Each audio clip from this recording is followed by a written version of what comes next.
Nigerian tax reform, citizens' concerns. Starting from January 1, 2026, Nigeria is set to implement a new tax reform, and across the country, many citizens are asking important questions. While taxation is necessary for national development, people are deeply concerned about how this reform will affect their personal finances. One of the biggest fears among Nigerians is what exactly will be taxed. Will this new reform focus strictly on income, meaning money earned from salaries, business profits, professional services, and investments? Or will it also affect capital, money that people already own, have saved, or simply move from one account to another? For many citizens, this distinction is not just technical, it is critical to their survival. People are worried that any money entering their bank accounts could be seen as taxable. Transfers from family members, savings moved between accounts, contributions from friends, business capital injections, loans, refunds, or even emergency assistance. Will these be treated as income? If so, that creates fear and uncertainty. At the heart of this concern is one key question.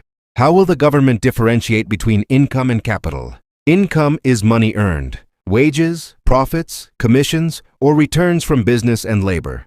Capital, on the other hand, is money that already belongs to the individual, savings, assets, loans, or funds transferred for non-income reasons. If capital is taxed as income, citizens may face double taxation, which many believe would be unfair and harmful. There is also the fear that taxing capital could discourage savings and investment. People may become afraid to move money, invest in businesses, or even receive financial support, knowing that such funds could be taxed without proper clarification.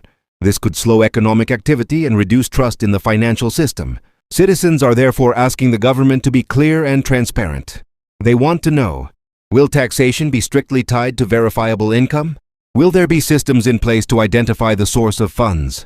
How will small business owners, freelancers, and informal workers be treated?